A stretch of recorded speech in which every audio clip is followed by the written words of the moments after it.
कल्पना कीजिए, रात के ठीक 12 बज चुके हैं। सारा गांव गहरी नींद में है, लेकिन गांव के बाहर उस सुनसान पुराने श्मशान घाट में धुंध और ठंडी हवा के बीच एक परछाई धीरे धीरे चलती हुई दिखाई देती है। गांव वाले कहते हैं, जो भी मध्य रात्रि में उस घाट पर गया वो कभी जीवित वापस नहीं आया। और सबसे भयानक बात यह है, आज भी उसी घाट पर एक युवक की परछाई दिखाई देती है। लोग कहते हैं वह अभी भी अपनी जलती हुई चिता की ओर देखता हुआ खड़ा है। लेकिन सवाल यह है, वह युवक कौन था और उसके साथ उस रात वास्तव में क्या हुआ? आज की यह कहानी है उस श्मशान घाट की, उस रात की जिस रात एक जीवित इंसान अपनी ही चिता के पास खड़ा रह गया। गांव के बाहर एक बहुत पुराना श्मशान घाट था। दिन में वहां अंतिम संस्कार होते थे, लोग रोते थे और कुछ देर बाद सब अपने घर लौट जाते थे। लेकिन जैसे ही रात होती थी, वह जगह पूरी तरह बदल जाती थी। चारों तरफ ऐसी खामोशी फैल जाती जैसे मौत अभी भी वहां भटक रही हो। गांव के लोग कहते थे, आधी रात के बाद उस श्मशान घाट से अजीब आवाजें आती हैं। कभी किसी के रोने की आवाज, कभी किसी के हंसने की, और कभी जली हुई चिता के पास किसी के खड़े होने की।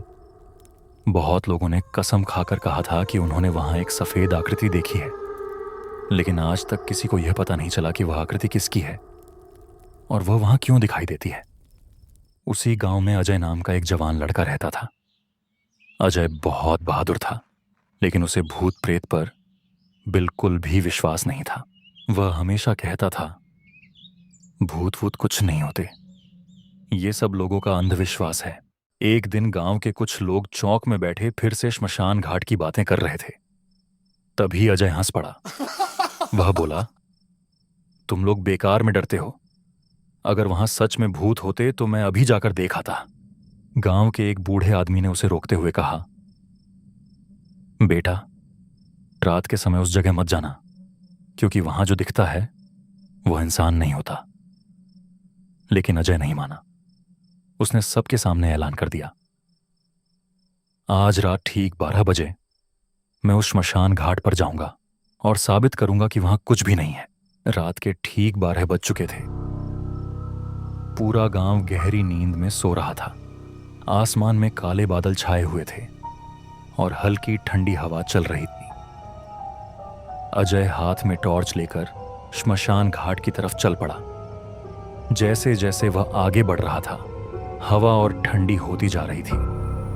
कुछ देर बाद वह उस पुराने श्मशान घाट तक पहुंच गया।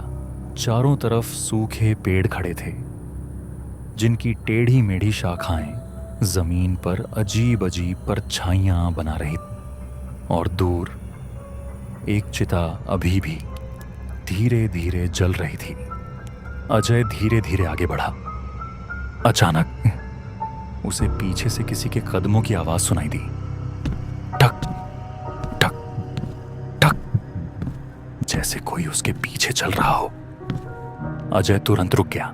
उसने धीरे धीरे पीछे मुड़कर देखा, लेकिन वहां कोई नहीं था। अजय ने खुद से कहा, यह सिर्फ हवा की आवाज है। अजय फिर आगे बढ़ा। तभी उसने टॉर्च का प्रकाश जली हुई चिता की तरफ डाला और उसका दिल जोर से धड़कने लगा, क्योंकि चिता के पास एक सफेद आकृति खड़ी थी। वह बिल्कुल स्थिर खड़ी थी और धीरे धीरे अजय की तरफ मुड़ गई। अजय अब सच में डर गया था, लेकिन उसने हिम्मत करके उस आकृति के पास जाने का फैसला किया। जैसे जैसे वह पास गया, उसे महसूस हुआ कि हवा अचानक बहुत ठंडी हो गई है। जब वह बिल्कुल पास पहुंचा तो उसे पता चला कि वह एक बूढ़ा आदमी था। वह जमीन पर बैठा जली हुई राख को देख रहा था। अजय ने डरते हुए पूछा, आप कौन हैं? वह बूढ़ा धीरे से बोला, मैं इस श्मशान घाट का रक्षक हूं। अजय ने टॉर्च का प्रकाश उसके चेहरे पर डाला और उसके शरीर में सिहरन दौड़ गई, क्योंकि उस बूढ़े आदमी का चेहरा पूरी तरह जला हुआ था और उसकी आंखें पूरी तरह काली। बूढ़ा आदमी धीरे से बोला, यहां आने वाले हर इंसान को एक सच्चाई पता चलती है। अजय ने घबराकर पूछा, कौन सी सच्चाई है? बूढ़े आदमी ने जलती हुई चिता की तरफ इशारा किया और कहा, आज जिस चिता पर आग लगी है वह तुम्हारी ही चिता है। अजय डर के मारे वहां से भागने लगा। वह दौड़ते दौड़ते श्मशान घाट से बाहर निकल आया। तभी उसे कुछ लोगों की आवाज सुनाई दी। वह उस तरफ दौड़ा और जो उसने देखा उसे देखकर उसका दिल थम गया, क्योंकि उस चिता पर उसका अपना शरीर जल रहा था। गांव वाले कह रहे थे, बेचारा अजय कल रात सड़क हादसे में मर गया। तभी अजय को समझ आया, वह कल रात ही मर चुका था और आज वह अपनी ही चिता के पास खड़ा था। आज भी गांव के लोग कहते हैं, आधी रात के बाद उस श्मशान घाट पर एक जवान लड़के की परछाई दिखाई देती है जो चुपचाप अपनी जलती हुई चिता को देखता रहता है। अगर आप अजय की जगह होते तो क्या आप आधी रात को श्मशान घाट जाने की हिम्मत करते? कमेंट में जरूर बताइए। अगर इस कहानी ने आपको डराया हो तो वीडियो को लाइक जरूर करें और ऐसी ही रहस्यमयी और डरावनी कहानियों के लिए चैनल को सब्सक्राइब कर लीजिए।